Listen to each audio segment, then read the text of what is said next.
In the spring of 2016, a group of eminent scholars visited Edinburgh. Their ideas are not commonly heard in Scotland, yet they were developed here during the Scots Enlightenment. The scholars discussed ideas with a group of young people who inherit an entitlement to their country's past wealth and its prospects for the future. The young panel are actors. The opinions expressed are not their own, but taken from contemporary Scotland's conversation. They express them as common sentiments, heard in public debate in order to create a response. The scholars should be seen as objectivists, seeking to describe the logical outcomes from political and economic decisions. The interests and incentives of those who make those decisions are to the fore, in line with modern economic thinking. Is it just going to happen? Thanks to innovation and competition, all of us have gotten wealthier. And if you consider how much higher all of us are, along all goods and services, as my friend and classmate Larry Summers likes to say, the cost of virtually all goods and services, except those with politically inflected prices, where prices are controlled by the government, have declined over the last decade or two. You name it, cars, furniture, clothing, professional services. The price of all of these have gotten cheaper thanks to innovation, competition, new materials, new supply chain management, improvements in logistics. I could go on and on. I don't want to be a part of a society where many are unequally rich. To me, it seems the rich are just getting richer. How do we ensure a fairer society?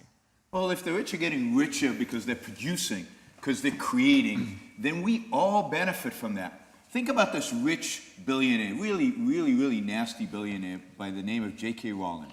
You probably know who she is, right? The author of Harry Potter. I mean, it's ridiculous. She used to be really poor, and now she's worth $1 billion. Inequality has increased because she wrote Harry Potter. And aren't you feeling poorer for the fact that you read Harry Potter? No. You are richer because she's richer. Because the only way to become rich in a free market, in a market condition, is by creating values that you are better off for consuming. So inequality doesn't matter. It's not the gap that matters. It's the freedom of poor people to rise up and make the most of their lives. And we know what economic system provides that kind of freedom. Capitalism. It's economic growth that raises the middle class. We know what economic system provides for economic growth. Capitalism. And it's rich people who get rich not by stealing, not like the guys who built this, but by producing, by creating values that we all benefit from. And we know what economic system produces those kind of wealthy people, right? Not cronyism, capitalism. So capitalism. If you want fairness, if you want a fair economic system, you got to go with a free economic system, and that is a capitalist economic system. If you want to see inequality, go back to 1800 when this room thereabouts was constructed. That was a highly unequal society. Whereas now, even poor people in Scotland have a roof over their head, have access to education, health care, can engage in foreign travel, are educated, can read, have food, etc., etc. It's true that the rich have gotten richer, but it's also true that the poor have gotten richer, yes, and then all of us have gotten richer. And that's the point. We're like a global tribe, and we like the idea of the world working together on a level playing field. That way we can compete. We really need transnational government to act to protect us. Let me tackle that one. Go for it, Alex. I can't. I'm too. I think worrying about these problems is perfectly reasonable. Right? We share the same goals. I'm just very concerned about the means that you're proposing to achieve that goal. A lot of people who are worried about these issues are also worried about the bigness of corporations, for example. Corporations have too much power. If you think a corporation, which has to answer to its shareholders, isn't accountable, wait until you see a transnational government. If we want accountable institutions, we want to get closer to actual action by the people. We don't want to scale up, we want to scale down. And I would contend that because corporations have to ultimately answer to the consumer, they are already pretty responsible. They are. A global government, oh goodness, it doesn't even bear thinking about. Let's get those rich bastards who salt their money away in those tax havens. Well, you know what a tax haven is.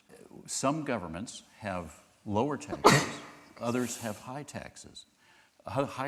The ones that have lower taxes we refer to as tax havens. That's good. Competition is good. Look at the monopolies around us. Monopolies have no incentive, do they, to be innovative, to be customer service oriented, or to be economical. They don't have to be if they're monopolies. We see that in the U.S. I see it in the U.S. Postal Service or in public education in particular. Unless a monopoly is enforced by government, it's not going to stay a monopoly for very long. Yeah. When I was growing up, IBM was considered a monopoly. That's ridiculous today. Yeah. They're a relatively minor player in IT. Then in the 90s, it was Microsoft that was a monopoly. Again, ridiculous by today's standards. So welcome these tax havens because they are what are keeping other governments on their toes to be as efficient as possible with our tax dollars. And it turns out, I've done the Oxfam calculation. They made a great stir a few years ago by pointing out that the top 80 billionaires had more wealth, or about the equal wealth of all the rest of the world population combined. So I took their numbers, which they got from Forbes, and I said, okay, what would happen to the rest of the world's population in terms of income if you expropriated the expropriators, as I believed when I was a socialist? It turns out that the numbers don't work. It doesn't help the poor very much to expropriate the rich bastards. And observe, it only helps for 1 year because the rich bastards are not going to present themselves for expropriation again. So it just turns out that redistribution is not the way forward. The way forward is fast economic growth, which Scotland can have. It wouldn't work. And it's immoral. The money that you want to tax is their money. Yeah. They created it. They made it. It's theirs. It's not some social pie that you get to decide how to use somebody else's money. I wouldn't conceive of coming into your house and saying, you know, you got too many books. I'm going to take a few books.